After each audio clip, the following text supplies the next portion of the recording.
Piye, Cit? Ora karo-karuan. Sampeyan ora weruh. Bagong ngampuhe raja Mas-mas. Seseka Sentyaki dadi Gatotkaca. Seseka Gatotkaca dadi Antarja, seseka Antarja dadi Antasena. Bareng kula maju. Heeh. Seka Antasena dadi wong lemu banget. Oh. We apa? Wedok. Heeh. Kula maju tek langsung digwasur rai kula bres. But ngono candhak.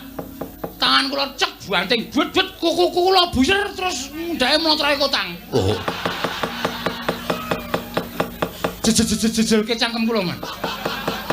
Mandluk wonten. Waune kula ora dong bareng kula seserot kok enak. Oh. Terus nyun. Cepet banget ya. Saking cepete. Nyun. Wah. Wareg. Perang wareg nggih lagi niki. Ha iya.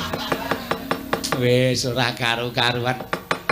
Lah kok dadi Bagong duwe kasantosan sing kaya ngono, duwe kekuatan sing kaya ngono. Nggih anak Prabu Duryudana kados pundi, anak Prabu Baladewa kados pundi? Kakang Penemban Durna piye, Kakang? Oh, Bagong cundha maneh jeblok ketemu.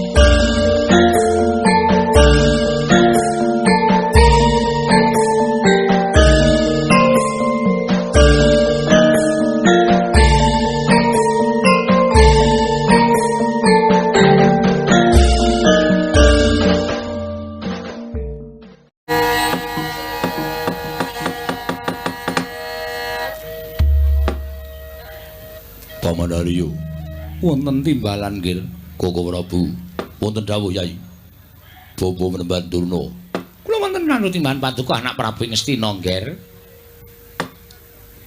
dinten samangke sareng kula nyumurupi dhateng agelaring para kawula Nayaka lan Punggawa miwah lenggahipun para sepuh wonten negari Ngastina pangraos kula pasewakan menika kadhi kula bibaraken lho mangke rumiyin ingkang nimbali sowanipun ingkang bapa ing kepatihan menika paduka anak Prabu teka paduka paring dawuh ingkang mekaten nggih krana sareng kula nyumurupi kathahing para Nayaka lan Punggawa kathahing para pinisepuh ingkang sami lenggah madaning Datulaya saestu boten dadosaken lejar raos ing manah kula Yayi kula wonten dawuh menawi wonten perkawis tumuli kababarna boten prayogi menawi wonten bab ingkang ginebeng salebeting penggalih tumuli paduka penggalih piyambak menika boten prayogi alit paduka badhepun gegasah dhateng perkawis menika agengipun badhe ngembet dhateng kesarasanipun paduka Yai Prabu Ngastina mila kedah dipun ngendikaaken monggo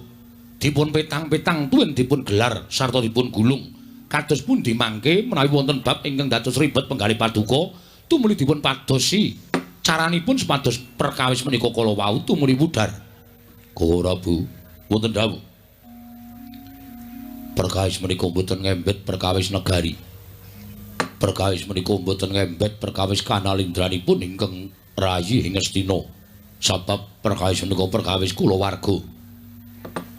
kulawarga kasinggihan mekaten paribasanipun sampun pepes bayu kang tapis kula gesang menika sampun boten wonten ginanipun kula dados nalindra menika sampun muspra tanpa guna ingkang kula ajab pripun carane supaya Duryudana dicupet umure aja nganti kedawa-dawa anggenipun kula gumlar wonten ing jagat Wiladala mangirmi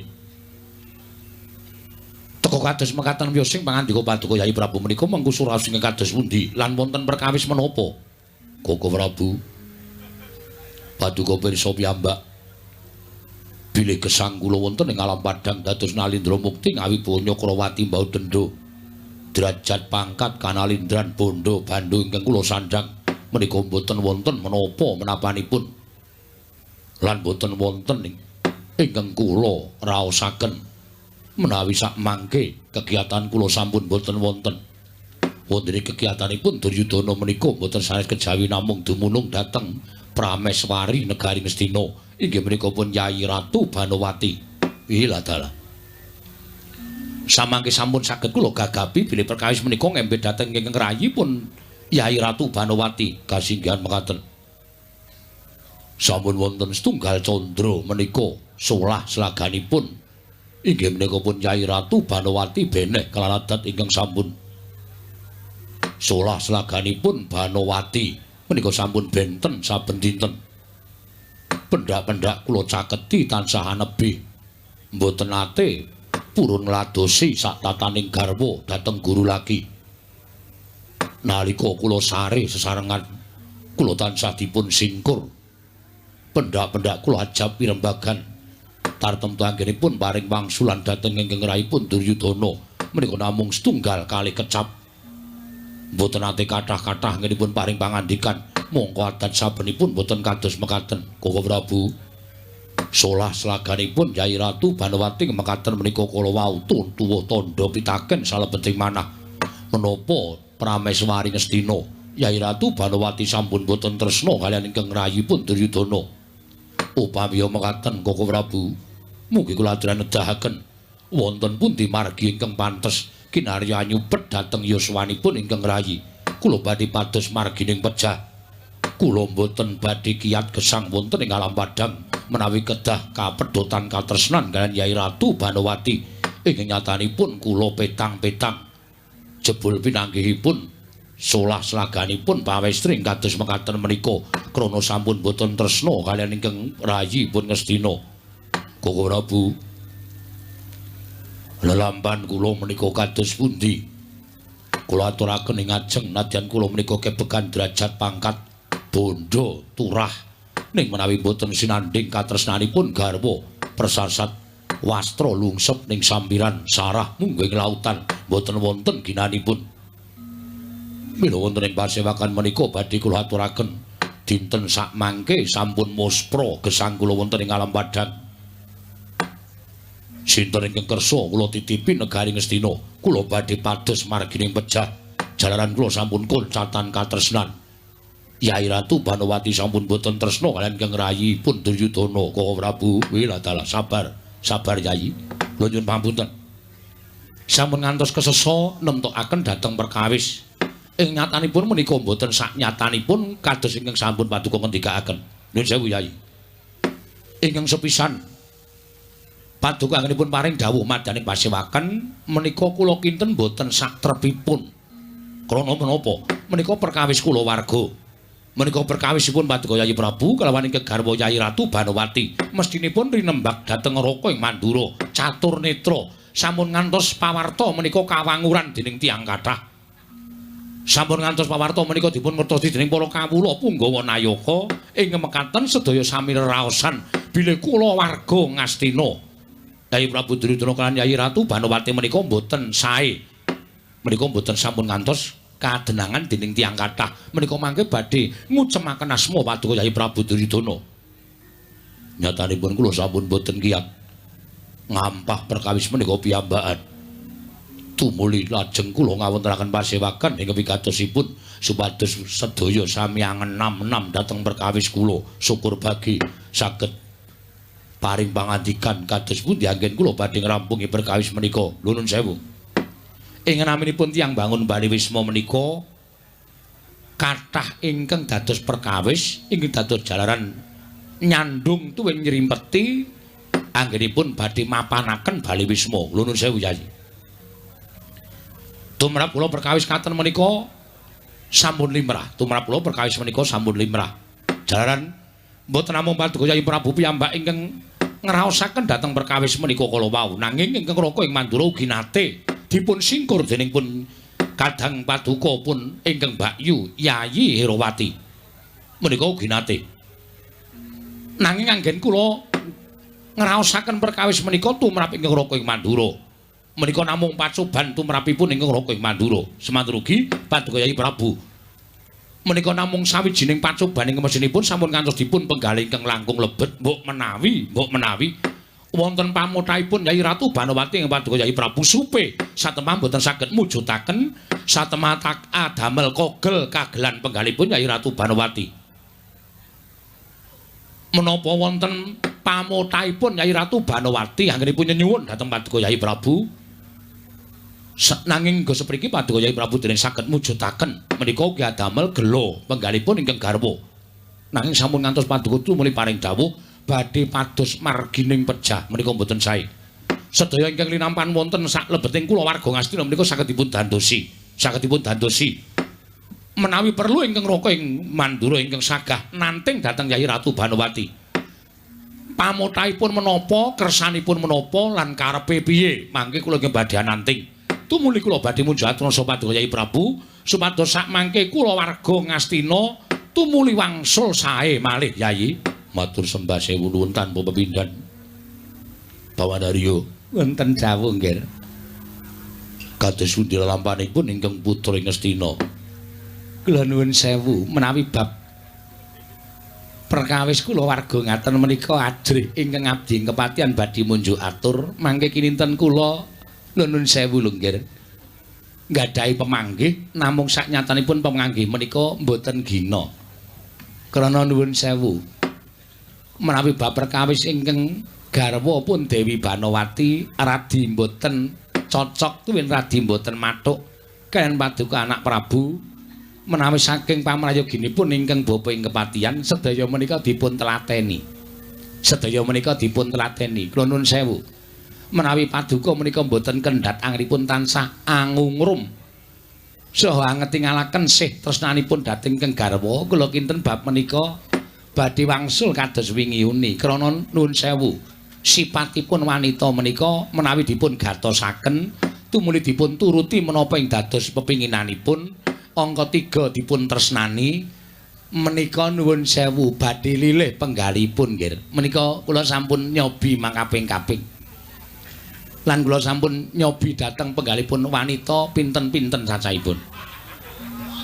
Menika sipatipun sami digatekke, dituruti apa karepe, lajeng dipun tresnani. Upaminipun, Nduk wis maem urung. Ngaten menika kula nuwun sewu tartemtu badhe lilih penggalipun. Ngati-ati ya Nduk nek lunga wis bali urung. Menika nggih kula nuwun sewu. Nggih. Telampan ngaten menika sampun kula lampahi.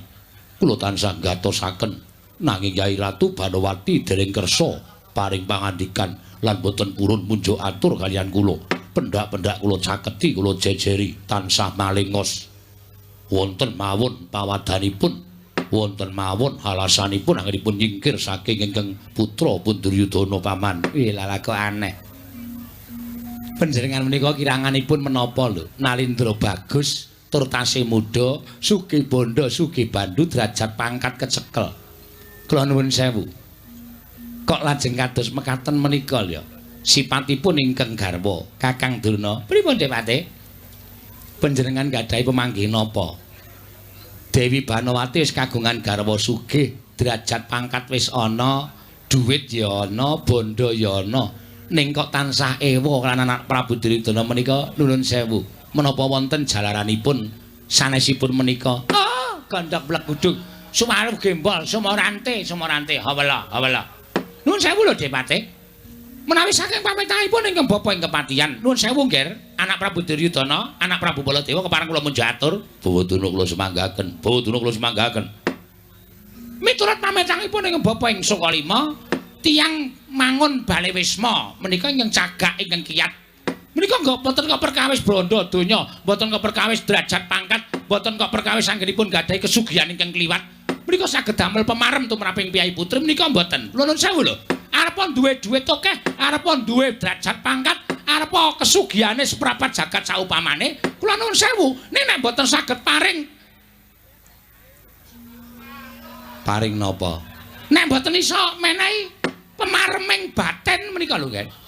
Menika ingkang dados jalaran anggenipun piyai putri menika kadang kula sok menggok dalan. Nggih. Lho menika saestu kula nuwun sewu gagah kaya ngapa, sugih kaya ngapa? Lho, nek ra iso atos suarane ngoten lho. Suarane karo tangga teparo ingkang sok ngrasani karo kulawarga menika ginanipun menapa? Ha iki ta?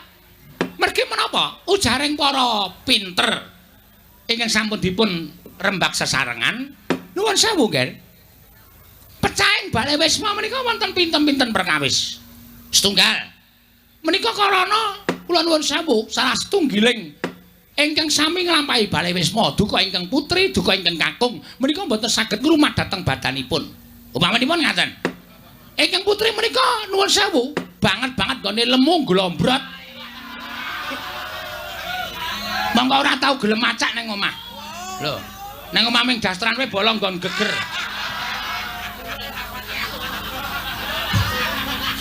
Wong wedok kok punuke papat.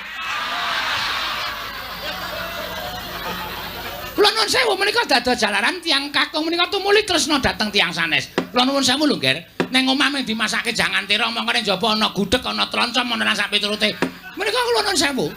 Menika ki dados sarana piyai kakung menika tumuli penggok margi. Semanten ugi sing lanang. Sing lanang nek ming sakepenake dhewe, lho, Copi, ora gelem dandan ning omah, mongko ya ora tau gelem besus. Ning omah ming ngeler silah gundul randi rambut. Nggih. Sarungan tok mongko ampeke ora jamak-jamak. Menika wong wadon ya sosok kadang kala jeleh nyawang karo sing lanang. Nuwun sewu lho, kula mboten kok ngebotaken ingkang putri menapa ingkang kakung sedaya kula cariyosaken. Arep sing lanang kuwi iso golek dhuwit, arep sing lanang kuwi iso kaya ngapa. Ning nek nggone dandanan ning omah ora sakepenake dhewe menika ya mboten prayogi. Menika ya dados jalaran ingkang putri menika tumuli nglirik dhateng piyanten kakung sanes. Mekaten Bapak Durna. Nggih. Pemanggihipun Bapak Durna menika ketemu nalar. Lho, ketemu nalar saestu, saestu. Kula nuwun sewu. Ingkang angka kalih. Inggih menika sampun laturaken ing ajeng salah setunggalipun menika mboten saged ngaturaken jatining pemarem. Ngaten menika. Inggih. Menika ya bisa dadi jalaran wong mangun Bale Wisma menika tumuli mandheg wonten ing mergi. Inggih, Kakang Durna. Mongko dasare isih nom-enom. Isih mbutuhake kaya ngono. Ning jebul ora ana sing iso. Mbok sing lanang, mbok sing wedok ora iso ngladeni. Sing lanang ora iso ngladeni sing wedok ora iso ngladeni sing lanang. Lah, menika dados sarana pecahing rumah tangga. Ngoten ya, Kakang. Nggih. Nggih. Mula aja sok gleleng. Ngoten nggih. Kaya sampeyan niku kula rega sampeyan kok harmonis. Kit biyen ora tau ana perkara. Amarga bojo kula keleke papat. Keleke papat. Lho, daran ta? Mengajeng ngoten ta sampean? Mengajeng ece kula kaya ngoten ta? Ngerti kula wangsuli men marem sampean. Men puas sampean. Mergo kula ora tau padu karo bojo kula. Masa kula padu kula omong akeh rika ming ngoten. Ta mboten ajeng kelakon ta, Depati? Nggih, nggih. Terle nuwun sewu, le ngaturi jati ning pemarem ya harmonis. Pun boten sah dirembug. Sampeyan ndak malang kencing kalih kula. Lah saenipun tumrap kula ngatur kemawon, Ger. Saenipun ngaten. Bawa Durna kados pundi? Mindak kedawa-dawa perkawis panjenengan samangke tumuli ingkang garwa pun Dewi Banawati tinimbalan sowan. Menawi paduka ajrih utawi boten sekeca nimbali Dewi Banawati ingkang garwa menika piyambakan, mumpung wonten mriki wonten sakathahing para pini sepuh, para punggawa, para nayaka. Mbok menawi wonten ngajenganipun para sepuh menika tumuli ingkang garwa pun Dewi Banawati saged ngaturaken menapa ta sababipun sampun setunggal candra menika Dewi Banawati mboten ngladosi paduka anak Prabu Duryudana sak tatanipun tiyang mangun Bale Wisma. Menika cara ingkang langkung prayogi. Tartemtu Dewi Banawati badhe isin menawi wonten ngajenganipun anak Prabu Baladewa, wonten ngajenganipun Adipati Harya Senguni lan wonten ngajenganipun ingkang Bapa ing Sukalima. Mbok menawi mangke Dewi Banawati saged walaka dhateng paduka anak Prabu ing Ngastina, Nger.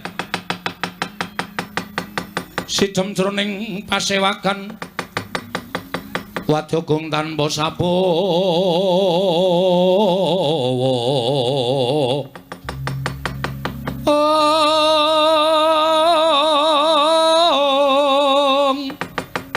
Kapraban dening Sang Nalendra Tama mangu-mangu-mangonengi lerwu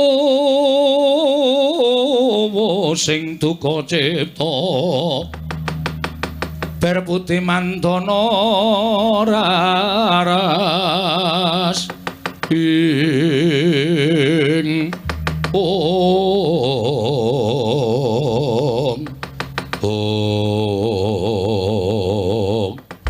gumarenggeng pirembagan madaning Datraya negari Ngastina. Nalika semanten kathah-kathah pangendhanipun Penembahan Durna tinampi sanata ing Ngastina Prabu Duryudana. Parandring manggan dadosaken legeg jroning driya nata ing Astina Prabu Suyudana nglenggahi kanyut minangka wardu kanyut ujaring mangganten wardu Jarwangeca minangka durung abang durung randing dasaring pertala kasaru geger madyaning Datulaya geger madyaning kedaton lampahe ngemban ingkang bletek-bletek saking tebian sinuwun kula ingkang sowan sampun ngantos tegos tenggalih.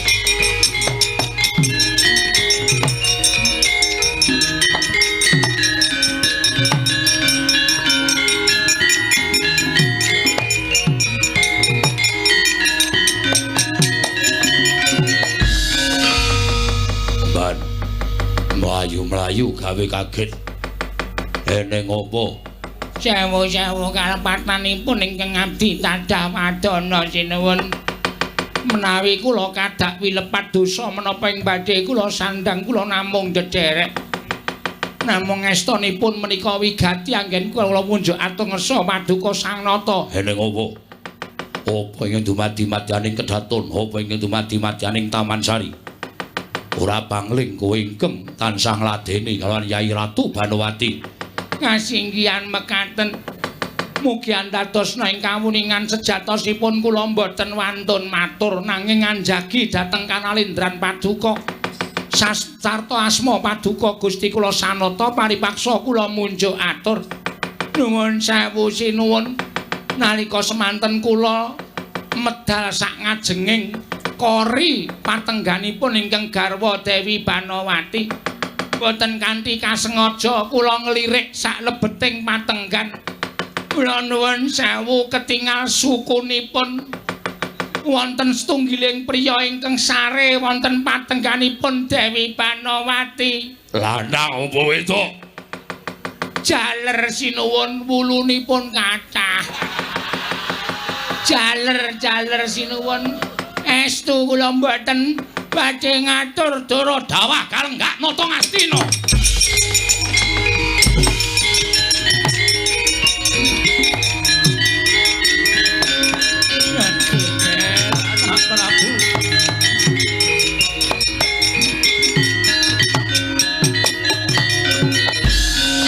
Anak Prabu kula aturi emot nggih sampun ngantos tumuli paduka dawah saking Dampar. Dipun mresani sangganing para kawula semanten kathahipun. Yayi kula trimut, Yayi kula trimut. Oh, nggih, dipun tabahaken penggalipun. Dipun kiyataken penggalipun. Mbok menawi menika abdi ingkang matur menika klentu anggenipun nyawang. Mangke menawi ngantos abdi menika klentu anggenipun nyawang dipun kethok jangganipun kemawon. Sampun damel kodheng penggalih paduka anak Prabu Ngastina. Nggih, kados pundi? Paman. Kula nyuwun ngampil pusakanipun Paman Sengguni. Kula badhe suduk salira. Cetha nek sesasi niki sing kula rasake kepara nyata. Bojo kula Banowati wis ngeliya. Bojo kula wis ora tresna kalih kula nyatane nglebokke menungsa teng patenggan Taman Sari. Wis ora ana gunane kula urip ana ing alam padang. Yayi, lenggah kula badhe niti priksa Yayi.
kembang popong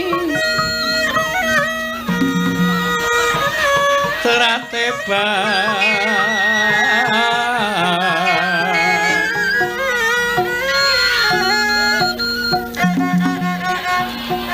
rayungan loma lengkung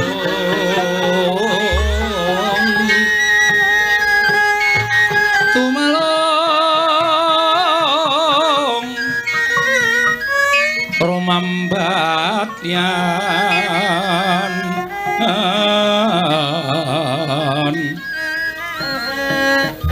wae semukang mawor raras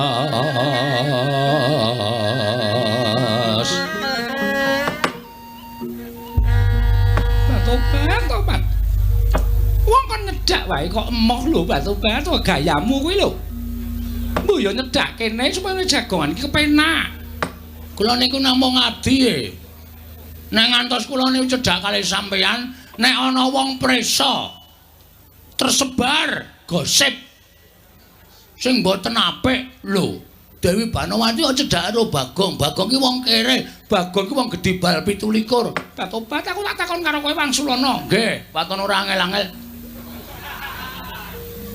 saiki aku tak takon karo kowe upama kowe rak wis sesasi nang kene nggih mangan yo nang kene turu yo nang peturonku neng ora tau disusul. Lah pengenmu disusul apa piye mbok yo engko tak susul engko. Wah, grahan aku iki apa ya kenugrahan apa ya? Kok tanpa kanyono kok ndelelakon sing kaya ngene jan nyenengake tenan. Tobat. Saiki aku tak takon karo kowe Wangsulana. Heeh, nggih. Kowe nang Taman Sari ngene iki seneng apa ora? Seneng. Seneng sebabe apa? Siji, cedak kalih sampean, iso ngladeni sampean minangka kula dados batur Panakawan. Angka loro, abdi Taman Ngastina niku ya apik-apik. Bato-bato saiki tak takon, kowe milih abdi apa milih juragane? Kabeh. Abdine ya apik-apik. Ayo kula niku selerane macem-macem. Bato-bato tutuk watu sirahmu kowe. Bagong, dalem. Tobat, kowe ngerti ora sing tak rasake? Bab napa? Sasuwene kowe durung mapan negara Ngastina kuwi atiku mung nyawang taman. Aku mung tansah nyawang endahing taman, mula suwe-suwe rak ya jeleh. Mengko nyawang taman, mengko nyawang endahing Taman Sari Negara Ngastina kuwi suwe-suwe jeleh. Mongko aku ora entuk metu. Aku ora entuk metu saka ing Taman Sari, aku ora entuk dolan menyang endi-endi papan. Aku ora entuk srawung karo emban-emban liyane sing diparengake cedhak karo aku ming emban siji loro sing entuk palirae anak Sinuwun Prabu Duryudana. Nggih. Ning bareng kowe nang kene atiku seneng Bagong, atiku bungah. Dina-dina iki mesti guyu. Dina-dina iki mesti aku ki bat-obat rasane ki atine kaya seneng banget. Tenane. Iya Bagong, bat-obat kowe iki wonge sregep bat-obat. Jam 4 esuk wis tangi. Mengko tumuli kowe nganu lakoni subuhan, nggih. Wingi kok madhep ngulon. Lah kon madhep ngendi? Ora ya madhep ngulon, bat-obat karang aku ya ora tau nindakake. Panembah mula aku ora ngerti. Niku salahe sampean teng riku niku. Mula arep sampean niku kedunungan derajat pangkat kudu tetep manembah, bersyukur karo sing gawe urip. Iya. Mengko sabar kuwi kowe terus ngepel kabeh Taman Sari mbok pel. Bat-obat ning kowe aja ngawur. Kowe iki ngepel kok nganggo kathokku lho. Alat tepel niku rak segitiga to. Dadi niku ning lebokke gampang. Rasa dadak dilempit-lempit. Karang nek ngepel karo mbayangke iki tenagane iso tumpuk matikel-tikel. Kula pel ngenten iki kalau tak bayangke aduh. Iki lagi wadahe. Diapurmu nggih. Ayo dienggo semangat tok ya. Iya, bat-obat lan kowe ngerti ora? Kowe iki nek olah-olah enak banget. Ah, kaya kawit biyen kula nek mangan olah-olah dhewe kok. Iya. Wingi kae jangan kok ireng ki apa? Nika brongkos. Kai tolo, kai tahu, kai krecek, terus dicampuri ceker. Bat-obat. Aku ki nek mangan ra tau wujuding ceker kaya ngono ku mergo aku prameswari. Nek mangan yo basa sing daging-daging. Lah kok bareng aku ngrasake ceker kok enake ra jamak-jamak. Iki mergo nggonmu olah-olah Bagong. Wah. Oke. Benjing masake napa? Ya aku manut karo kowe. Nggih, anu pun dereng napa? Teloncom. Teloncom ki apa? Aku ya ora ngerti asline. Teroncom apa teloncom? Hah? Terancam. Terancam bahaya. Bat-obat terancam. Iya, Nggih. lah monggo kowe iki ya demen resik-resik, mbok taman mbok sapu nganti resike ora jamak-jamak. Blumbanging iwak tengah taman kae mbok kuras. Bat-obat saiki katon bening, katon disawang ya apik. Bagong kowe tak kandhani ya. Nek aku bloko kowe kira-kira piye? Bloko bab napa? Aku bloko karo kowe. Jroning atiku bungah kuwi jebul rasa bungah kuwi iso nukulake rasa seneng. Maksudsu Kuwale maksud lu jroning bungah kuwi nukulake rasa seneng, jroning seneng kuwi nukulake rasa tresna. ampun macem-macem ah. Kula niku mung batur Sampeyan kok ngrembug perkara tresna niku salah tempat. Sampeyan niku nek kali kula wajibe ngrembug perkara pegawean, ora perkara tresna. Mengke ndak dilokke kula niku cecak nguntal cagak cebol gayo wulan puto ngitung lintang. Wong pungguk merindukan bulan.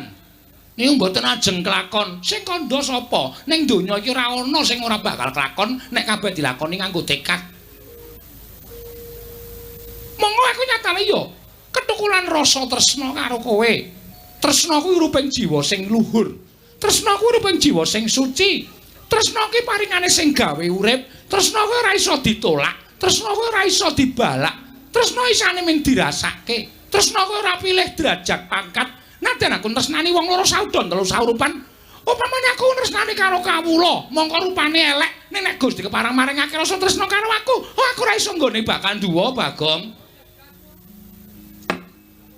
Manesmu, arep apa? Arep apa? Arep gandrung ya. Lah nuwun sewu niku mengke gek mengapusi kula. Biasane sampeyan niku wong duwe, sampeyan niku wong sugih, sampeyan niku wong duwe derajat pangkat, niku mung mempermainkan kaya kula niku ya keloro-loro tiwas kene tresna tenan, mengko sampeyan tertawa di balik badanku. Sampeyan tegese mung guyu nyekikik karo tak apusi kowe. Apa ora keloro-loro? Tobat. Saiki kowe njaluk bukti apa? Saiki njaluk bukti apa? Wis kowe ngomong njaluk bukti apa? Wah, ampun cedak-cedak. Kula niku galak. Kula niku aja kok nyawang wong wedok mambu parfum we. Pikiran kula wis tekan ndi-ndi. Tenan niku. Monggo parfum sampean enak kabeh. Kowe wingi nganggo to? Tak semprotke to? Nggih. Jenengane nolong kuwi. Ora apik nganggo parfum wong wedok. Lah karang ambune wangi. Wis gage wangsulana piye? Aku butuh wangsulanmu saiki.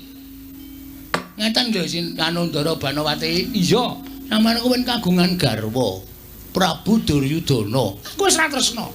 Lho, Aku wis ra seneng. gagah kaya ngono. Gagane ra iso atos.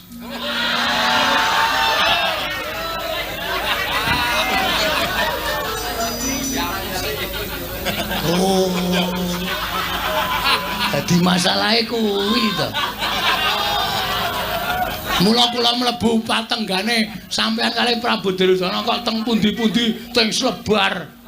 Ana kipas angin jempalik barang. Niku sampeyan nek kagol niku nendhangi napa-napa lho. Ora sembodo. Aku ora tresno. Wah, ha iki. Ha terus sampean serius ngendika kaya ngoten niku? Iya, tenan. Yakin? Tenan, Bagong. Wah, bojo kula, manut sakarepmu. Kula patenane sik nggih. Aja dipateni, Mbah Tobat lagi dinggo lebah. Dagelan kuno. Ning yo piye carane ditembungke? Bojomu diwayuh Banowati no gelem ra? Mesti gelem wong bojomu elek to? Nggih. Bojomu ki mesti elek rumasane elek, diwayuh karo wong ayu mesti gelem. Ngono ora gelem tak tutukane. Aja. Anak kula manut. Tak titipke panti asuhan wae ya. Batobat ayo dititip panti asuhan. Diakoke nek bapakne mudhar mbokne mudhar. Wis ngono mawon beres malah ora ragat. Asik lho niku. Saiki kowe piye? Aku butuh jawabanmu, butuh wangsulamu, ndak selak kumrangsang pikirku. Wong turu ya wis ning patunggonku barang kok. Sampe naik dhewe mongko nek esuk ya tak gugat kowe. Bagong tangi, Bagong tangi. Nggih. Ngene wae. Nek pancen sampean tresna tenan karo Bagong, sampean ora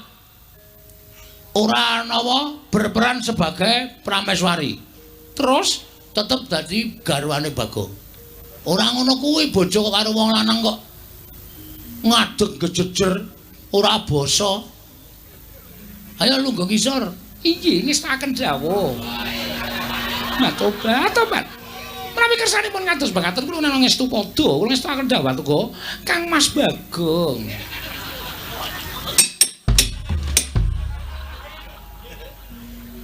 Wah. Iki aku ngimpi apa ya iki? Ande bojo ayu ngene iki malah kisruh aku. Wis asli. Banowati dalem wonten dawuh Kakang Mas. Wah, jan kowe tresna tenan karo aku, Diamond, diajeng. Heeh, diajeng. Aku anu gugup Aku ki gugup tenan iki. Wah, jan iki nek ora tuku. Ora tuku pli kita. Bel kita. Ora bakal kuat aku. Tobat. Banowati wonten dawuh. Kowe tresna tenan karo aku. Inggih saestu. Upama aku lara, kula tansah nderek sakit. Kula badhe nyakiti dhateng awak kula piyambak. Upama aku darah tinggi, kula badhe nedha. Iwak kambing sak kata-kataipun. Supados kula nggih nderek darah tinggi. Umpama aku asam lambung, kula badhe nedha kecut-kecutan sakowe-kowe men aku ya asam lambung. Kowe dia nek ngono tresna tenan karo kowe ya. Nek aku maem donat.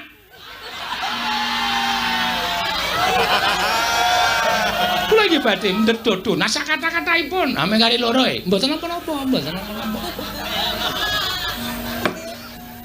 Nek ngono kowe tresna tenan karo. Nek aku mati, ha saiki iki tekan nggon pati. Nek aku apa jenenge? Basane apa? Sirpong, Sirna. Sirna marga mlayu. Marga layu. Kula ya badhe patus margine pejah. Nek perlu kula ajeng lalu. Wah, tenan wi. Inggih. Ha saiki upama kowe dhaup karo aku. Inggih. Upama meteng upamane lho iki. Inggih.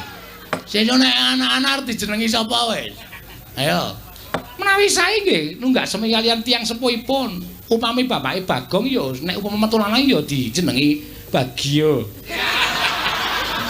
Mah Bagio ki wonge gedhe ning pekok.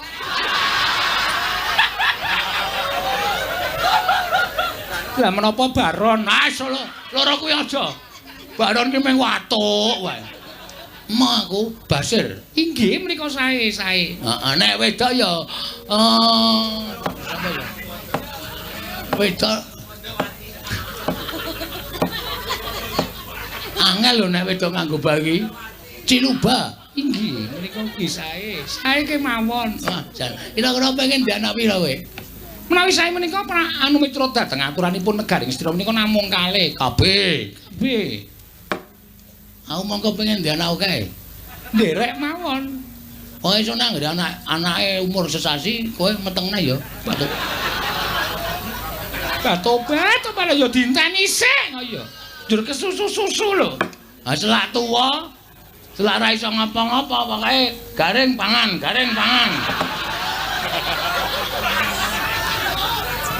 Tobat sagora, sagah. Ngono. Permintaan suami iki adalah apa ya? Keng kudu dileksanani. Wong wedok ora ngladeni karo wong lanang mati cemplung neraka. Durhaka. Inggih ngestaken dawuh. Rada nyedak rene. Lah rak ngateng kenapa nyedak ya moko panjenengan nika. Ha saiki aku gelem kok. Inggih. Kowe ya wis muni tresno karo aku kok. Inggih ngestaken dawuh. Aduh iki ana laler iki kowe. Kurang ajar kok an. Tobat, sampun ngantos kula dipun encoki laler aja aku urung mencoke. Lalere wis mencok. Monggo aku nek mencok suwe. Inggih sakersa panjenengan. Heeh. Wajan. Delok-delok tangane. Inggih monggo kok ping tangan lho sing dijaluk apa wae dijaluk tak weneke kok. Ayo kuwi engko. Saiki tangan sik. Waduh halus jan. Beda karo tangane bojoku. Inggih. Bojoku ki wong wedok tangane sak muntu-muntu. Mbah, paling turunan gendruwo wae. Wong biyen aku nemu nang ngisor papringan kok. Inggih, bareng entuk wong ayu njur bojone disia-sia. Ya ora ya tetep tak tresnani kabeh. Inggih. Ning ya aku jotok pengen nyambut gawe ya. Aku ki nek ora nyambut gawe aku lara kabeh. Inggih. Ning napa ya wangun garwane Debanawati kok umbah-umbah ngangsu barang kuwi gaweanku. Ora kena tok penging. Inggih. Nek umbah-umbah ki ya umbah-umbah. Sandangane dhewe mboten sandangan kula mboten sanipun umbah-umbah menika sampun pakaryanipun emban. Aku ki paling seneng ngumbahi sandanganmu Tobat malah ngucek kok suwe banget. Suwe lek aku ngucek karo modar kowe. Wong sandangan kok didunekke modar, mbayangke. Tobat senengane kok kaya ngono. Ya iki apa jenenge? Abdi ngendi? Abdi Ngastina iki ana sing lucu ora? Wonten. Jenenge sapa? Limbo kalih Cangik. Mimin kalih Apri. Oh, Banci Mbogem kuwi. Inggih. Rumiyin sakmenika sampun mboten, Ya ditonton ya nang arena pertunjukan. Inggih. Ngastina menika gadah arena pertunjukan. Heeh. Ya mangkat rono. Inggih ngestaken dawuh. Edan kowe iki saka mburi ya apik. Saka ngarep ya apik. Wah, dan sampurna mu. Menapa? Sempurna maksude ngene lho. Sawang saka mburi ya apik, ngarep ya apik. Wah. Wis pokoke aku saka ndi-ndi gelem. Saka mburi ya gelem, ngarep ya gelem. Iki ngestaken dawuh Tobat panjenengan nika ora bagus ning ya gemeske lho. Ih, gemes aku. Mangga sing ta jiwit kene. Sing mobat mabrik liyane. Ora son jiwit sanggon-gon. Pundi sing mobat-mobat nggon apa? Ora takon sing werna-werna. Ora kurang ajar. Tobat iki kowe. Tobat lek bengok iki kok keri lho. Iki. Kowe ketoke bunga banget inci banget. Arep ngopo? Ora apa-apa. Mbok yo nembung, mau nembung yo dikeki kok.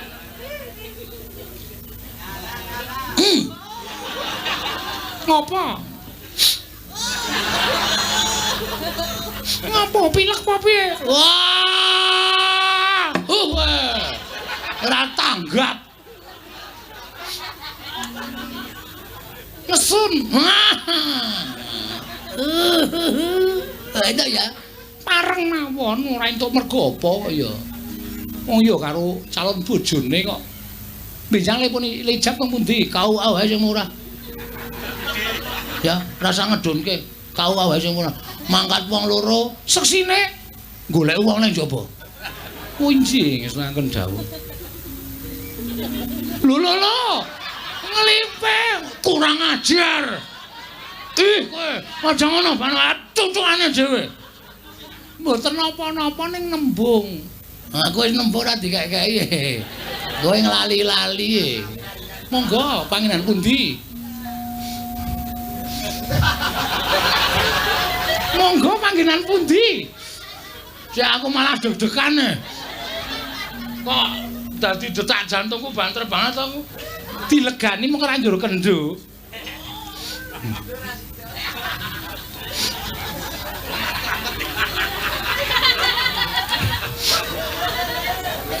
Aduh.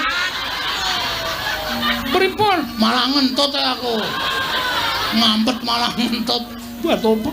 Menjani ayo sok meneh mbok mangan ki diatur. Ambune ora karo. Arang aku ki panganan bosok barang ta. Nek ta, inggih monggo.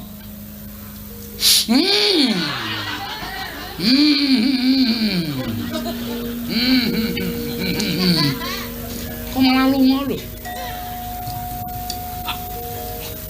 Kok malah tindak ngepuk-puk ingon-ingon. Ndak kurang ajar. Sareh mawon, tenang mawon, mengko bakal tekan kono. Dendang. Ya tindakan aja inggih.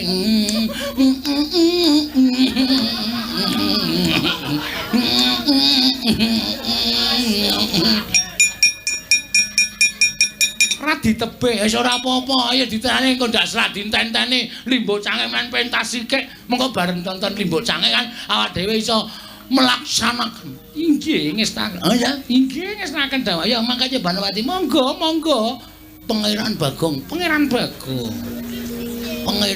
nek piyai putih nek nyeluk guru lakine nek piyai rak pangeran inggih monggo pangeran kula dherekaken gandeng astaku monggo kula gandeng cengel. Monggo, ayo mangkat bareng karo aku Banowati.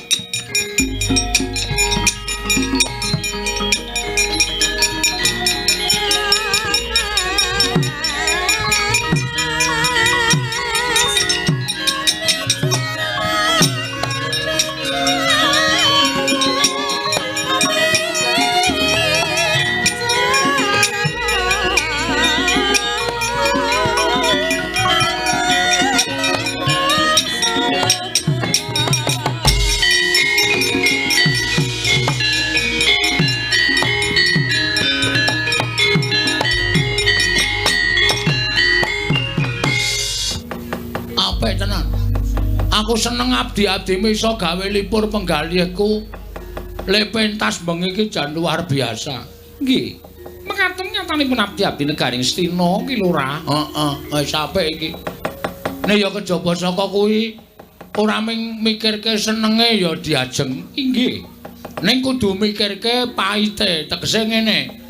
Gandeng aku manjing nang taman ki nuwun sewu, aku ki wong lanang sing kleru. Mergo aku neng taman ora bali-bali tur malah aku andon tresna karo garwaning Prabu Duryudana. Pengeten. Iki nek nganti ketratase eneng sing goleki aku. Kurawa misale goleki aku terus piye? Tobat. Menika gumantung panjenengan ingkang dipun tanggel jawab. Sarta menika menyangka dados sarana mbuktekaken tresnanipun Ki Lurah Bagong kaliyan Banowati menika dumugi sepinten. Upami wonten Kurawa ingkang prapta wonten ing taman, panjenengan kedah tanggel jawab. Menawi tresna saestu kaliyan Banowati, aja kok ditatahi bondo. Nadyan nyawa mesti kudu ditatohke. Oke, dos pundi? Oke menika menapa? Oke iki apa ya? Pokoke tak saguhi lah ngono wae. Panjenengan wonten wani. Upami Kurawa badhe ngroyok panjenengan. Tak labuhi pati saka gedene tresnaku karo kowe. Angel golek wong wedok ayu kaya kowe iki. Ora saben dina iso entuk, saben sasi iso entuk, luwe-luwe iso saben taun iso entuk. Inggih. Menawi panjenenganipun Sri Prabu Duryudana rawuh mriki lajeng nanjaken dos pundi? Aku emang gumantung kowe lahir batin ora tresno karo aku. Nek garwamu Prabu Duryudana tekan kene terus dangu Bagong ana hubungan apa karo Banowati? Jawabmu piye? Kula badhe matur tresna ing Lurah Bagong. Yakin? Iya, anu inggih. Saestu. Nek ngono ya tak labuhi tenan. Wis kebacut ngene iki ya ngibarate kaya dene wong njegur kari tekan tengah ming kari mlotroke kathok. Nuwun sewu. Mundur ya teles, maju ya teles. Inggih. Nek ngaten dipun dadaki kula lan panjenengan wis ngono wae. Nek aku lara, kula nderek sakit. Nek aku mati, kula nderek pecah. Wah, ya ayu tenan kowe Banowati wis. Tresna tenan kowe karo aku. Inggih. Iki nek nang Ngastina iki le mangan ya apa to? Terus pundi? Nek Ngastina iki le mangan ya apa? Nuwun mapunten menika dereng tengah dinten. Mangke jam 1 menika siang menika dahar siang. Oh, aku wis ngintir-intir. Inggih dipun ampet kemawon Ki Lurah. Heeh, wis. Kula nuwun sewu. Dewi Banowati kenging Bapa Begawan Durna ingkang sowan wonten ing Taman Sari. Kula nuwun sewu. Kok korinipun dipun kancing? Kula nuwun. Kakang Durna. Pripun? Niki wonten sandal jepit tulisane BG.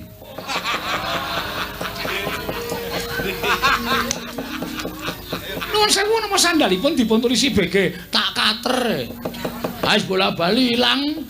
Tak kater tak tulisi BG. Minjangane mboten sak ditulisi ndak ngetarani. Enggak kebacot Kok sajake ora pati iki ketoke kok kaya sandale wong kere. Ketoke ngoten niki ora kok.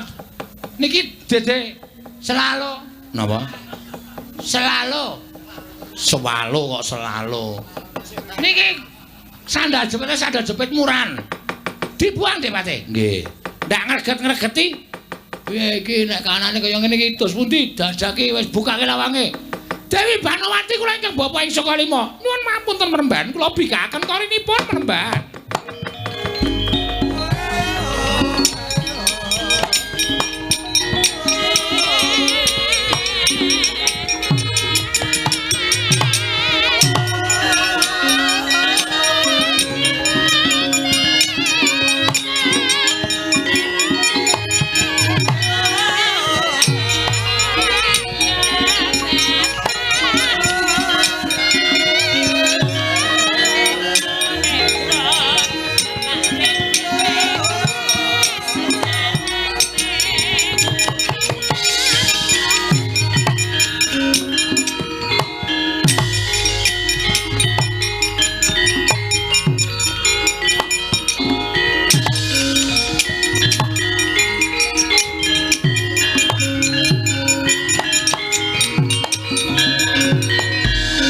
Durnaina panalinganira lumajaring ratri linenggak jangganira kapisanan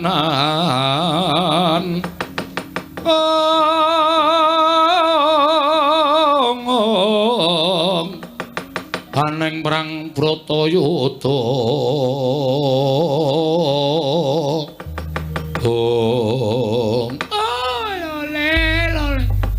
kenthos waluh gembol manyor-manyor duk ning dungkul wana diadalah salah satiwana. Kula ingkang sowan wonten ing Taman Negari ing Ngastina, Gusti Ayu. Inggih Panemban, kula ngaturaken bekti kula kunjuk. Oh inggih kula tampi dawah sami-sami. Nuwun sewu ingkang paman ingkang sowan Gusti Ayu. Arkanapati Arya Sengkuni, kula ngaturaken bekti kula kunjuk. Oh inggih kula tampi dawah sami-sami. Wonten menapa dene paduka rawuh wonten ing Taman Negari Ngastina sajaipun mengku wigati Mremban. Menika ngaten.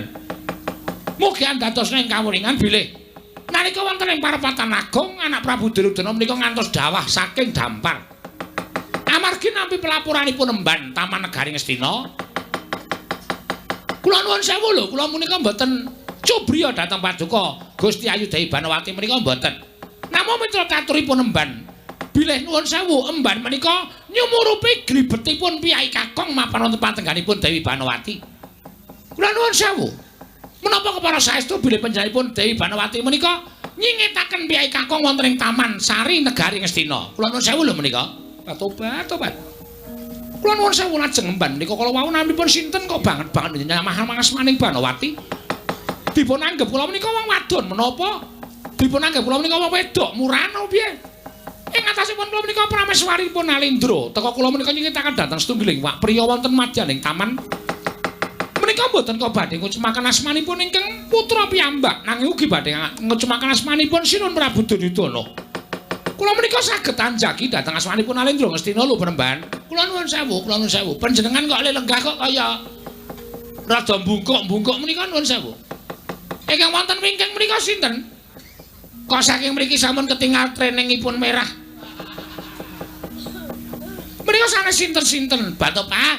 Kula nyuwun dhateng panjenenganipun Dewi Banawati kula aturi prasaja kemawon. Panjenengan kula aturi semingkir wonten wingking. Kula tak ketemu karo wong lanang menika. Lah kok epeh temen gedhoane. Kurang ajar temen wani nyenyamah marang garwaning Narendra Ngastina. Oh, upami piyai kakung menika kecepeng dening Begawan Dolo badhe kula rajang kula Brambang kula iris-iris kaya lombok. Mesti badhe kula pecahi menungsa menika. Wonten damel wirangipun nata Ngastina Prabu Duryudana. Ketoke kok sing teng wingking niku wonten piyai kakungipun Kakang Durna. Mbok nek pancen lanang tenan kon metu. Aja ndelik teng mburine wong wedok. Wis wani tumindak ala kok dadak singitan ning mburine wong wadon. Yen ngono sing wadon menika mboten kok namung Gusti Ayu Dewi Banawati. Ning wong lanang sing mayu mlebu ning taman menika jebul sipate ya wong wadon, pepinjungan. Ora wani nanggung perkarane. Ora wani tanggung jawab. Nek pancen kendel kon metu kon tanggung jawab. Loh.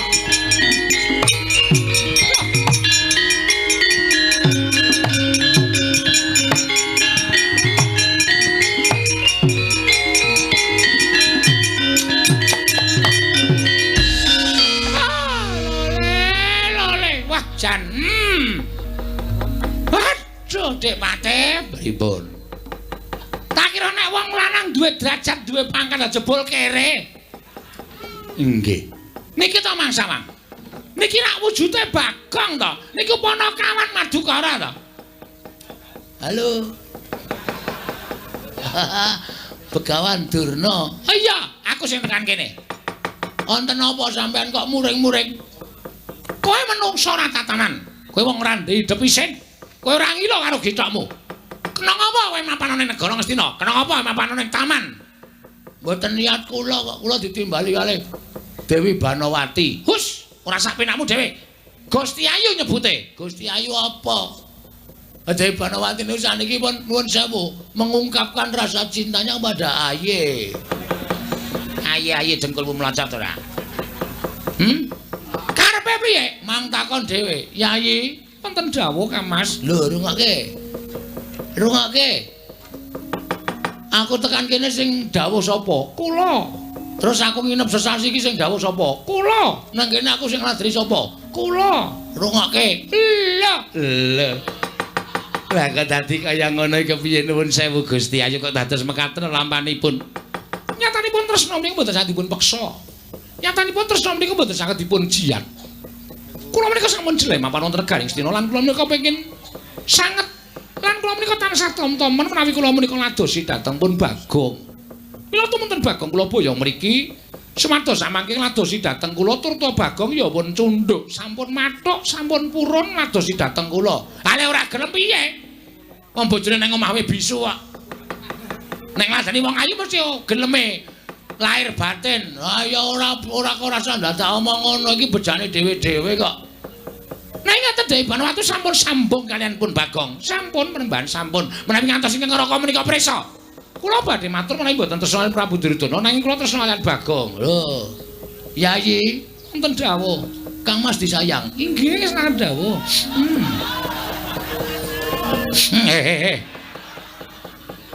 Kok kepengin nek kula suwe-suwe. Ah, dapure kaya wungkal ngene kok. Wis diambung wong ayu. Terus sampean negari ajeng napa? Bagong, kowe luput tumrawi negara Ngastina. Mula kowe wajib tak cekel. Bagong, kowe wajib tak cekel. Mang cekel nek iso. Katresnan iki ajeng kula labuhi tekaning pati. Angel golek wong kaya ngene. Padake ora. Wis kula tak mati tak wujuti. Waduh. Nek gak diru ngopo-ngopo ya aku mati. Lah tobatan mboten napa-napa, mangke menawi panjenengan saged menang ngopo-ngopo wis. Nan. Inggih. Ngopo cungar-cungir pengen kowe. Ora butuh aku. Tumindak sing kaya ngono ora bakal tak lakoni. Kersamu piye Penembahan Duna? Wah, ora gelem bali marang paman Dunamu bondo tamak krincong sikilmu. Palebake pakunjaran kowe Bakoman.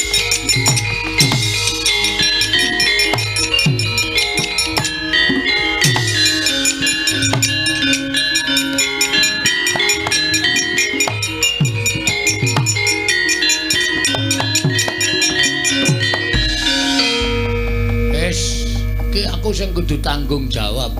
Nek panjenengan tresna kaliyan kula ya ditanggung jawabe tenan, ora sawedi karo Kurawa. Ora. Wis ya, inggih ngatos-atos. Sembah kula ngendharaken paduka, ning kowe kudu netepi janjimu lho. Inggih. Nek aku lara kowe melu lara. Inggih. Nek aku mati kowe golek dalaning pati. Ngelula, nglalu. Heeh, nglalu. Inggih ngestaken dawuh. Wis ya, aku mangkat sik ya sayang. Inggih. Ngatos-atos. Salim rumiyin. Heeh. Wong wedok iku kudune ngambung tangane wong lanang. Alah-alah wong salamane kok dadak tangane mbok nek kepengin mbok omong ngono wae ora apa-apa kok. Ora. Aku kudu menjaga harga diriku. Aja dikira aku wong lanang macam apa. Gak aku nek ora dipersilakan ora arep tumindak sing werna-werna. Wis aku njaluk pamit ya. Inggih. Ngatos-atos. Heeh. Engko nek aku bar perang menang digodhoke wedang. Kersanipun mandi air hangat. Inggih. Siapke sabun cair. Inggih. Luk. Inggih ngestaken. Aku dikosoki gegere ya kok. Inggih, nggih. Sampun malih kok geger sedaya kula kosoki. Aduh. Ha iki le perang marai ra konsentrasi iki. Mikir dikosoki. Aku wae sing ngosoki, aku isin awakku letek e. Bapakmu nek kowe ngerti meko-meko. Ndak ra gelem kok. Inggih pokokipun mengki kula ladosi. Dar tak ladeni, ngunjuk tak ladeni, siram tak sirami. Bobok tak pok-pok. Aduh. Petro karo garen nek ngerti sapa candase iki. Ngerti kabejane sing tak rasake. Aku njaluk pamit ya Banowati. Ngantos-antos. Budal mangkat ning peperangan. Inggih ngantos-antos ki Lurah. Heeh. Wis ya, inggih. Rasa nangis. Kula mboten napa-napa kok. Waduh. Kudune iki krembik-krembik apa ngapa? Mboten, pokoke kula yakin men Lurah Bagong menang. Heeh. Wis ya, inggih. Kurawa. Iki garwane Dewi Banowati iki Lurah Bagong. Sobat kok nglimpe lho sengit. Ayo tandangano kerjane Bagong.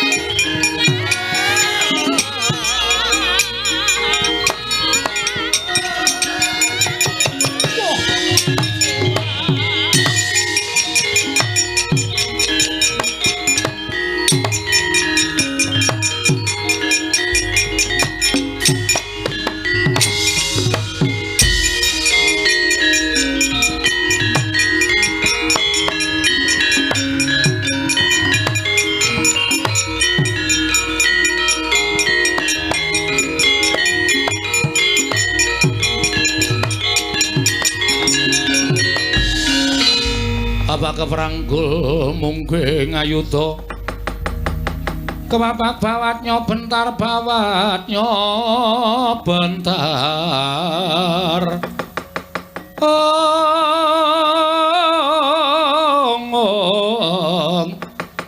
kepapaknya mungke ngalogo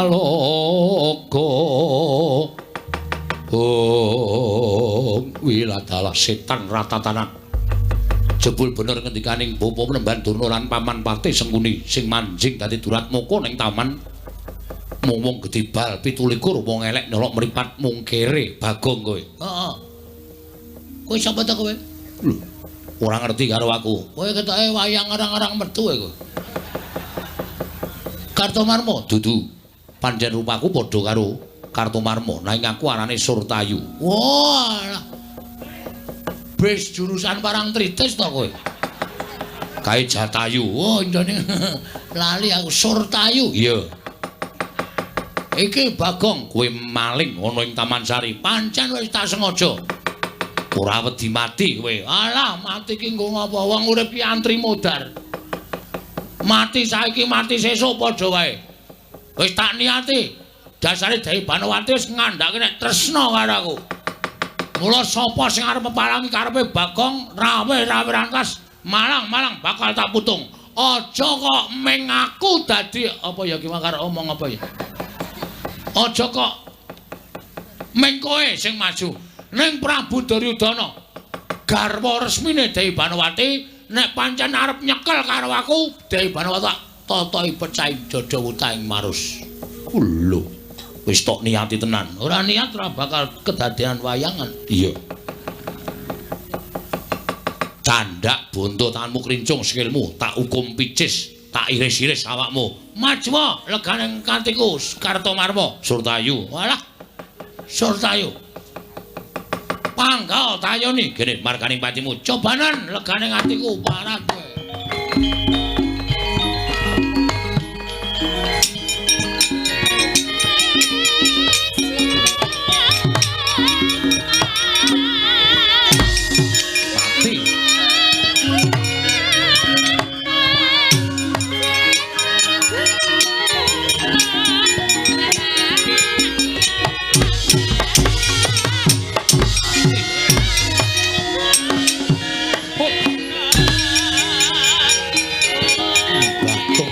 Gayamu sepiro?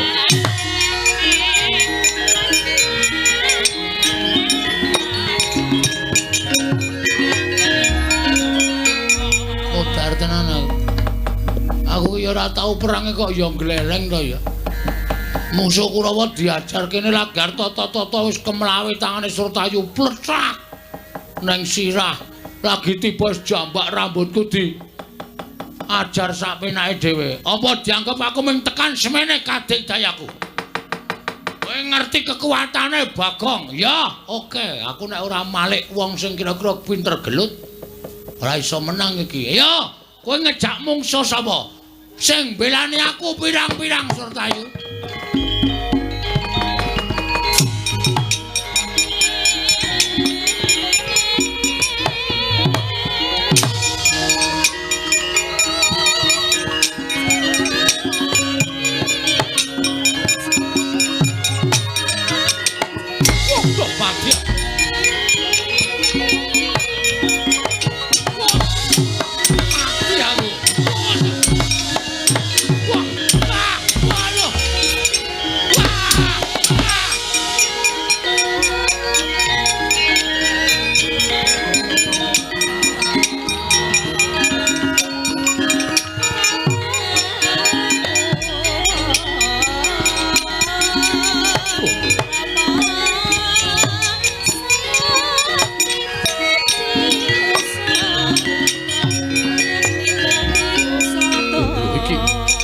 Bagong gembilo sirahe gleleng pacai jebul sing ndumbani sencaki barang jagat dewa Bathara.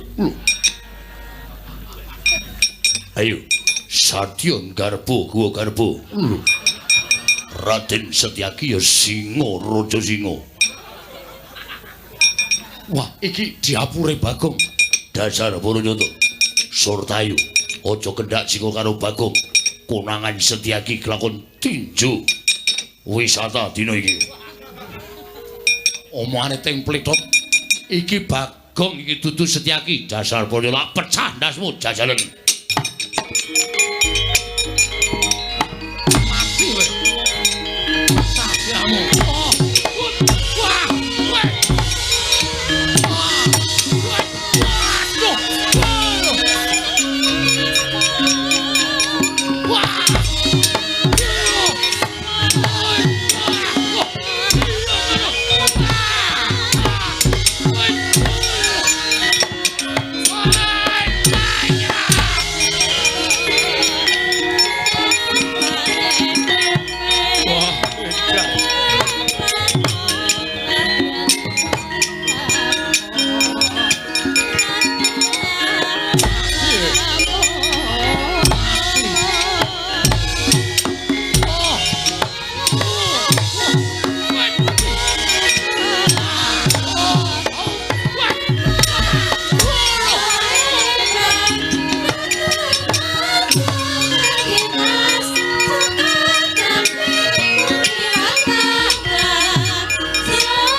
Antarjawa.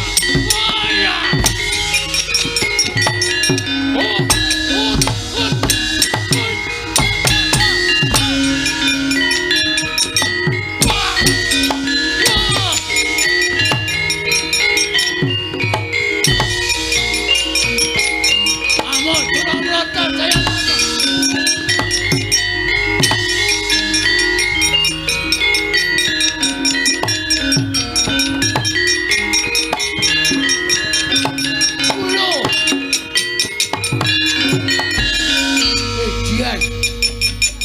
Malik ping pira cewengi kowe? Saka Cencaki dadi Gatotkaca, Gatotkaca dadi Antaja, dadi Antasena. Rasaku kian cangkem. Iki satriya ing waduh lali aku. Ndara Antasena iki satriya ngendi ya? Satriya ing Pajajaran. Ngawul cangkeme. Raden Antasena Durmagati. Ora mundur nekuk penjalan golek dalan nyangkal putung. Konangan dadi apa mutar sedaya mati ya.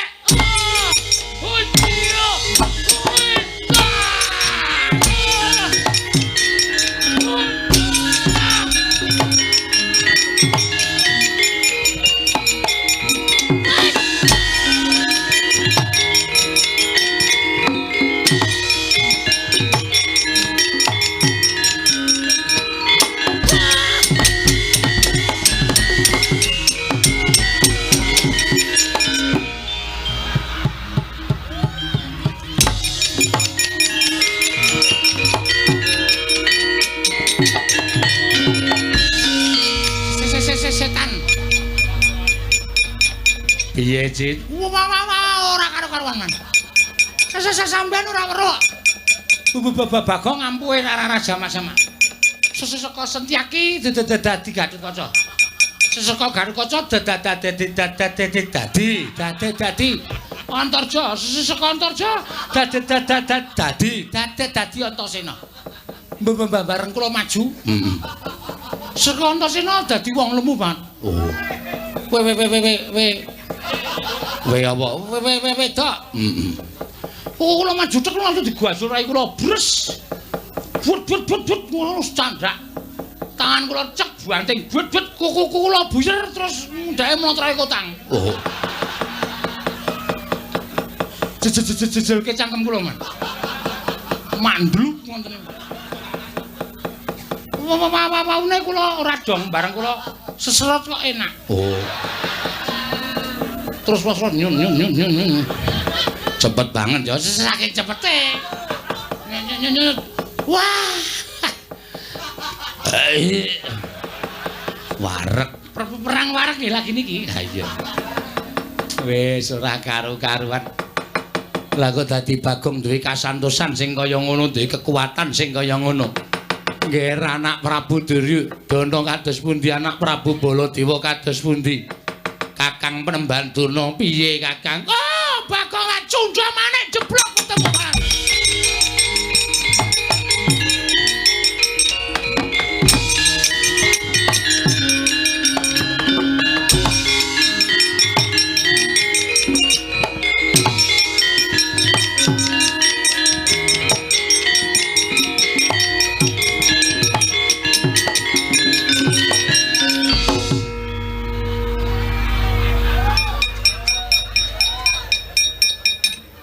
Kaya tau weruh pemandangan iki ta.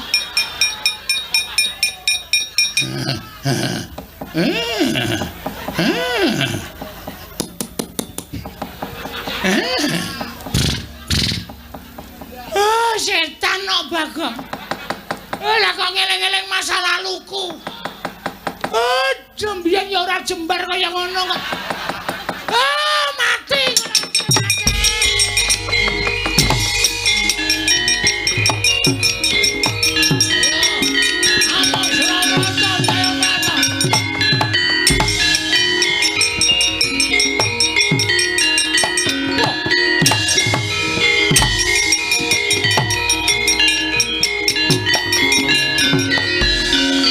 Baladewa Narpati duwe nares swara Kresna kalangkung tresnanira marang Jabanon.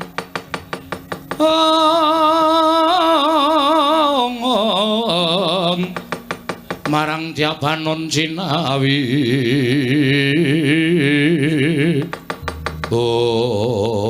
Wah, panus maning jajaran. Kaya ngopo kageting penggaliku bareng aku krungu surak mawurahan manengker gumuruh. Para kawula padha nyebutake yen to Bagong manjing ning Taman Sari Negara Ngastina. Wah, Bagong sajae kok nyamah marang asmaning para Pandhawa. Kowe bature Pandhawa ning ora iso ngreksa marang raharjaning asmaning para Pandhawa. Bagong, kowe kena tak kandhani apa ora? Kowe kena tak kandhani apa ora? Yen kena tak kandhani bali marang bebener. Yen ora tak kandhani tak longgo Kyai Nenggala ora jeblok wetek moncon tutang bodo.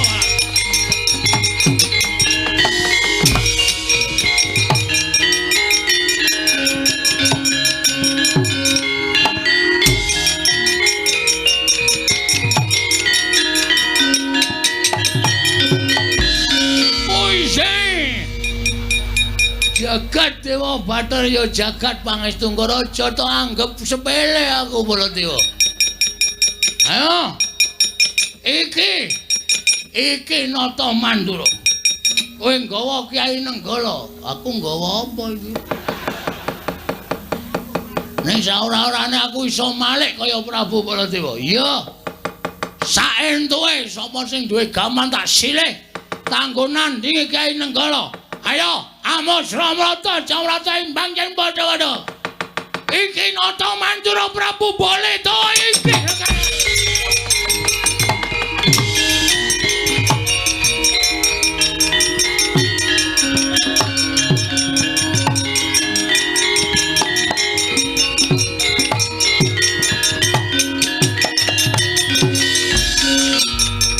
Lho iki menungso ra tatrani iki apa iki? Iki kok ngadep kaca iki piye? Dengerin. Loh. Iki suarane Bagong iki. Bagong dengkulmu mlonjot. Ora nyawang mbok iki sapa iki? Nata Mandura Prabu Baladewa. Wah, Nata Mandura Prabu Baladewa ndasmu atos kuwi. Aja omong trocoh kowe. Iki Baladewa kok nggo graji? Saentuke ana wong negara wit tak jaluk grajine. Nggo nandingi karo kowe. Iki Kyai Nenggala. Ayo iki Kyai Senso. Oh, kowe apa aku sing tekane mati terus mati terus.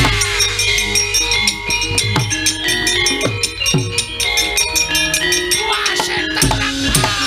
Ayo.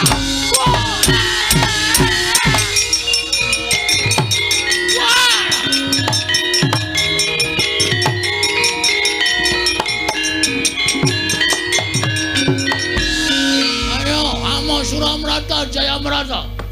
Baladewa kok kalah karo Senso. Wah setan kewirangan tenan aku. Ing atase Kyai Nenggala ki pamane satru sekti. Nenggala ki tamaki Gunung Jugruk Segara Asat kok kalah karo Graji Japure Bagong. Oi. Ayo kon dadekke usuk apa reng kowe. Menungso ra tatanan. Kowe wis gawe sining para Pandhawa tak kandhake Pandhawa diukum kowe Bagong balas.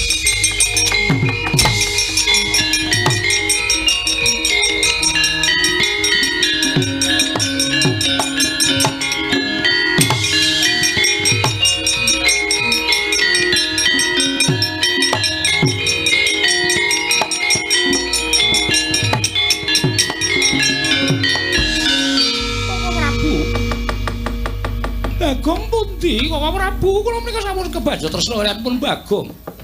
Nanging Bagong mboten wonten kula badhe tumut pejah lha kok Bagong pejah kok Prabu. Kyai Taru Banowati. Terus pundi?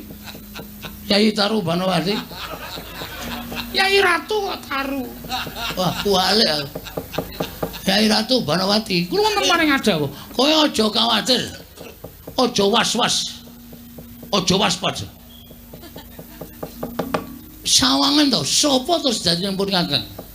Kok Prabu Baladewa. Kok Prabu Baladewa ki nek suarane halus. Iki rada serak-serak basa. Kaya suarane Jamal Mirdad. Tobat. Beneran kok preso jamal jamal mejar. Ah, ora ana wayang sing ngerti jamal mejar kejaba mung Ponokawan. Aku Bagong Yai Ratu Banowati. Aku Bagong. Tobat. Pinter temen lho bojoku, pinter temen.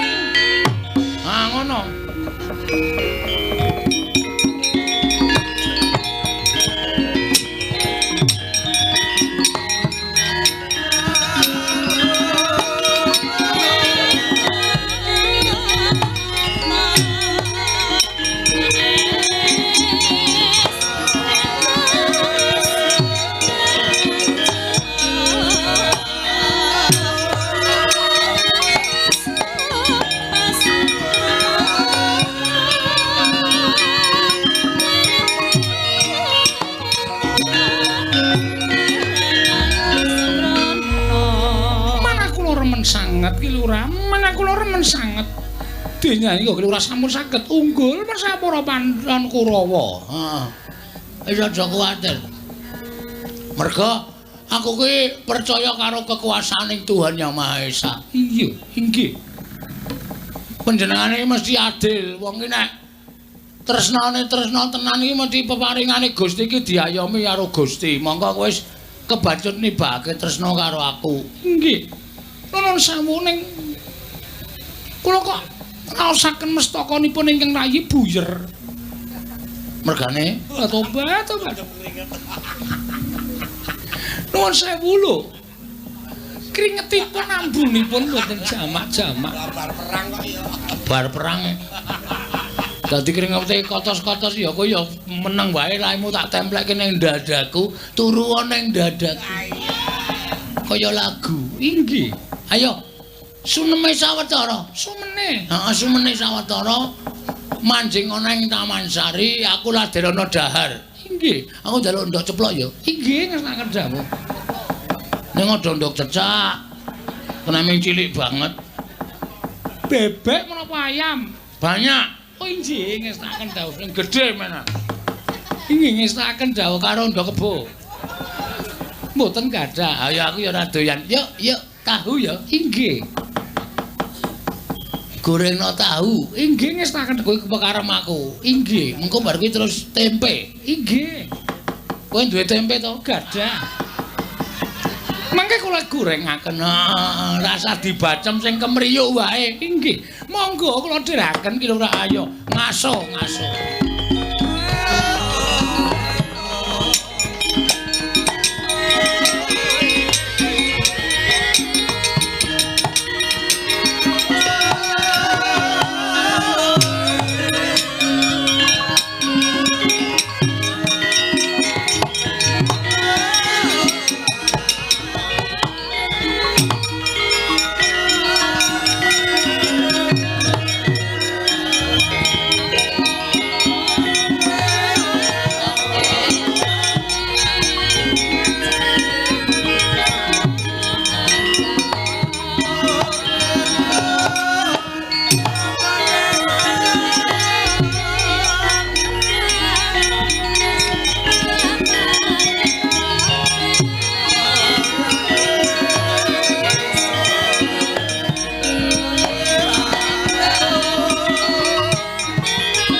saoyon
lenging driya mangu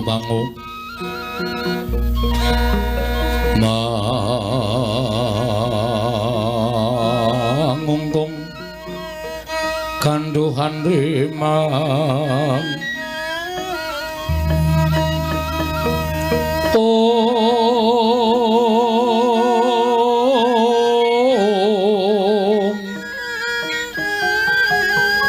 lerleno tanpa kanin yen tan tuluso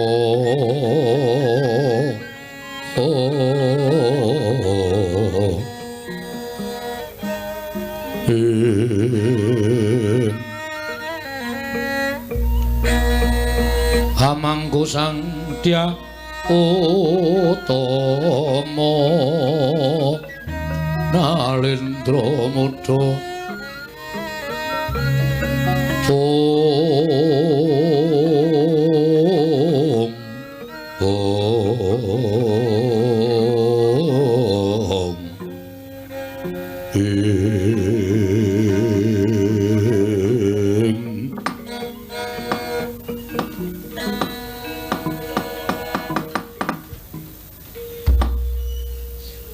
nuwun sewu Koko Prabu dereng sawetawis dangu rawuh paduka kepareng orayi para ngaturaken pambagi ana krami kunjuk sandha pepodo paduka Kanjeng Koko Prabu Yayi sampun tamya karya bombong raos sing manah mboten langkung pareng kula ngaturaken pudya astutinipun ingkang raka kunjuk ngersa paduka Yayi Prabu kula pundi cundhaka panglingga murda mugi kaskecakno anggen jengandika lenggah Koko Prabu kawula non sampun boten kirang prayogi biswanipun ing Raka ing Darawati Kresna kakangku Werkudara piye Raharja utawa aku ngaturke bektiku kunjuk Kresna kakangku Dimas ndak tampa pangestunipun Kakang Tampanana ndak gegem dadekake jimat Koko Prabu kula ngaturaken bekti kula kunjuk ya Janaka tak tampa pangestunipun Kakang Tampanana kula pundi nggo jimat Koko Prabu bekti kula kunjuk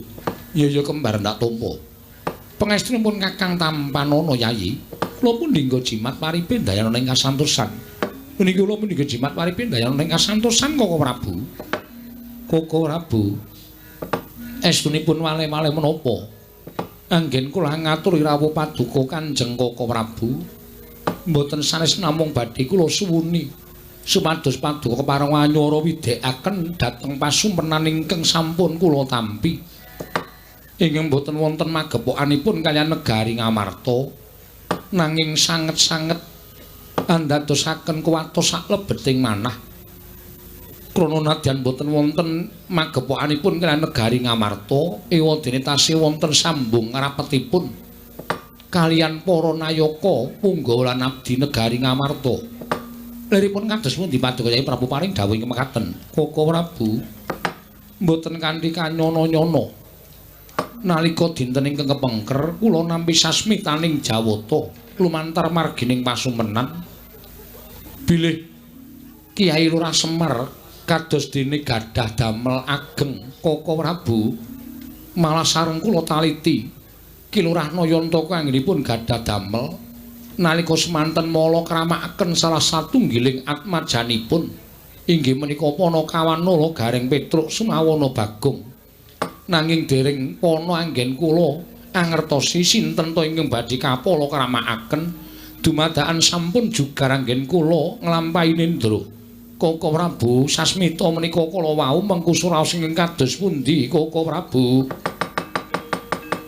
Kresna sinayeng manglung mintonaken tiwi kramanira kang kumitir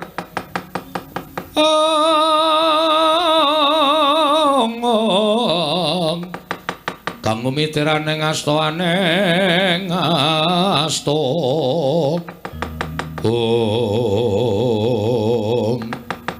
dereng ngantos paripesama Imbal Wacana kasar ingkang bledek-bledek saking ketebian iki nata Mandura Prabu Baladewa ingkang sowan wonten Garing Amarta karya kaget Kang Samya Mulan.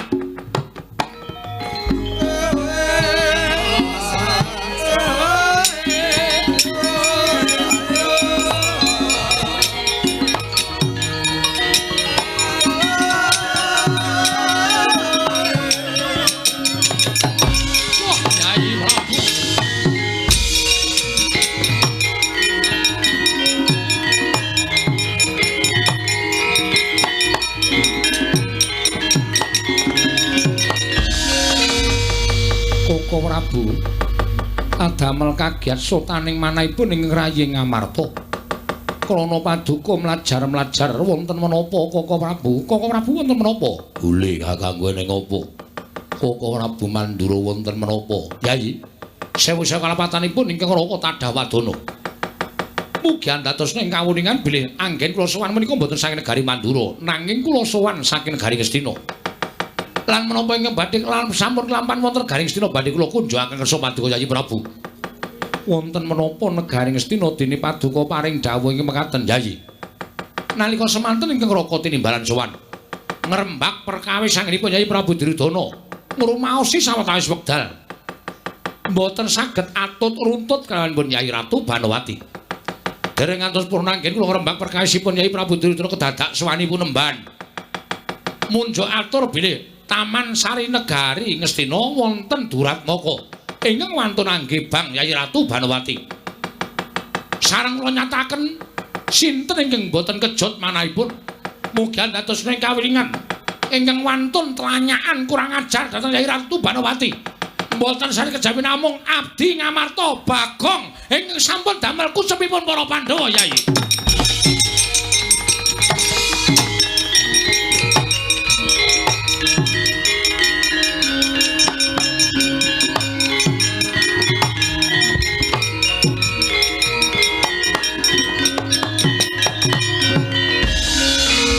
Rasane Bathara wayah tur jagat. Koko Prabu, menapa sampun teliti tuwin sampun pana anggen paduka Mas paosaken? Lah kok namung Bagong kemawon kok wantun ngewat dhateng Yayi Ratu Banowati menika ora menawi miturut ingkang Raying Ndorowati menika mboten pinanggih ngakal, mboten ketemu nalar Gusti to. Sing weruh ki aku, kowe aja maido. Aku wis weruh dhewe yen to kuwi wujude Bagong. Malah Bagong sajake bondo kalani ngobrak-abrik para Sada Kurawa. Pun Kakang wae nadan ngliga Kyai Nenggala wae diwirang-wirangke karo Bagong. Apa tumon ing atesipun Kakang dikembari wujud Baladewa. Nanging Janaka menika kala wau tlanjongipun mbok menawi anggenipun lumajar. Tan wurunga namung badhe jumujuk wonten ing Karang Kadempel. Nawi wonten menapa-menapa ing temanduk dhateng pun Bagong, mongko nyatanipun menika mangke Bagong mboten tumindak ingkang samestinipun. Koko Prabu ingkang tanggal jawab, aku tanggung jawab. Nyatane aku weruh wujude Bagong. Kresna kakangku. Perkudara piye? Ora sandadak nanjeki karo Baladewa. Wah, jlamprong kaya Watawatana ndak nekat tumindake.